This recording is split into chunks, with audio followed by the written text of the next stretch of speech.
montrer que l'Europe ne pouvait fonctionner que tous ensemble autour de la table et pas uniquement un pays qui dirige les autres. Ce n'était pas du tout la conception de la présidence française et je pense qu'on a réussi à démontrer que ce n'était pas notre mentalité. Et donc il a fallu aussi faire un grand nombre de manifestations qui incombent à l'État membre. Et puis nous avons eu quelques événements qui correspondaient à des initiatives propres. Et là, l'Union pour la Méditerranée, c'est intéressant sur le fonctionnement de la présidence. Parce que, a priori, on aurait pu dire que ce n'était pas au programme de la présidence française tel que concerté avec les autres pays. Mais finalement, c'est peut-être ce sommet-là qui a donné le ton à la présidence française. En tout cas, quand je regarde la presse telle qu'elle a analysé la présidence française, les analyses de presse que nous avons fait faire, parce que parallèlement, on a été très très vigilants sur la manière dont la presse française et internationale traitait la présidence française. C'était un des grands axes aussi. On a eu deux périodes sur la présidence française. Une première période entre juin et mi-juillet, qui était marquée par l'adoption de la directive retour par le Parlement européen, la perspective de l'adoption du pacte de l'immigration et de l'asile, le non irlandais au traité de Lisbonne. La presse internationale a été très critique. Et même, elle a parlé d'une Europe divisée, recluse sur elle-même, qui veut s'ériger en forteresse. L'image, à la fois de l'Union européenne, mais aussi de la présidence, était malade. Par exemple, pessimiste sur la capacité de la France à faire avancer l'Europe. On saluait le programme ambitieux de la présidence française, mais on évoquait une course d'obstacles. Et puis, à la mi-juillet, après le sommet de Paris pour la Méditerranée, qui n'était pas strictement dans le programme de la présidence française, que tout le monde, la presse internationale, a qualifié de réussite, parce qu'on avait réussi à mettre ensemble des pays qui étaient extrêmement opposés les uns aux autres, eh bien, la tonalité de la presse a changé et on a commencé à dire « Ah, Sarkozy peut relancer l'Europe ». Je vous rappelle ça parce qu'on oublie ce genre de choses extrêmement vite. Je trouve que c'est une des caractéristiques qui est assez amusante. C'est que d'un côté, on prépare des programmes à long terme, on a des politiques qui se suivent, mais en même temps, à chaque fois, il se passe au milieu des présidences françaises, et c'est probablement l'accélération de l'histoire qui nous marque de plus en plus, des événements imprévus qui bouleversent les présidences. Et je trouve que s'il y a une chose qui aujourd'hui est de plus en plus claire, c'est qu'il se passe curieusement des événements internationaux extrêmement importants à un moment où deux présidences se chevauchent. Est-ce qu'il n'est pas bizarre que la crise en Géorgie soit intervenue au moment où elle est intervenue? Est-ce que ce n'est pas bizarre que les actes qu'on a pu constater dans la bande de Gaza soient intervenus au moment où ils sont intervenus? Ce système des présidences montre que, d'une part, l'Union européenne existe comme acteur international aujourd'hui, mais aussi que l'alternance des présidences est un moment fort des relations internationales et auquel il faut être très attentif. Donc, pour nous en tout cas, pour la présidence française, curieusement, ce qui va plus marquer probablement la présidence française, plus encore que la réussite de certains dossiers du programme, c'est ce qui n'était pas prévu et la manière dont on l'a traité. La crise en Géorgie, la crise financière, la crise économique, aujourd'hui la crise gazière, la crise à Gaza.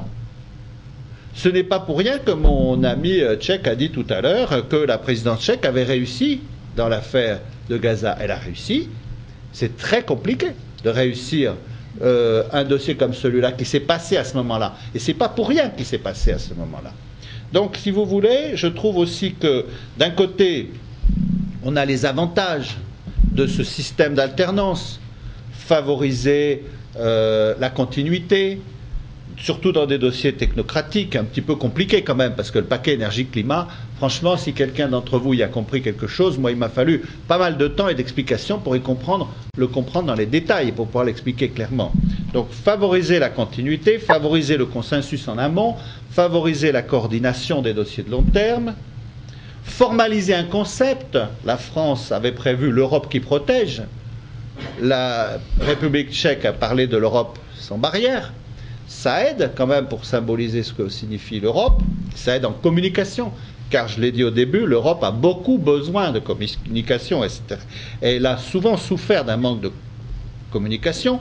C'est donc utile, je dirais, pour le travail technocratique. Mais c'est aussi extrêmement lourd, ce système.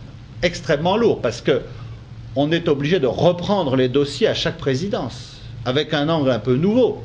On va mobiliser tout l'appareil diplomatique. Donc c'est quand même un système qui, tous les 6 mois, oblige l'État qui prend la présidence à faire un travail absolument considérable. Si on avait quand même une plus grande durée, ça éviterait quand même ce travail extraordinairement lourd. C'est un travail extrêmement complexe. 4000 réunions pour une diplomatie et pour des ministères, c'est extrêmement lourd. Bon. C'est un travail coûteux. 180 millions pour l'Allemagne, 190 millions pour la France. C'est un budget considérable.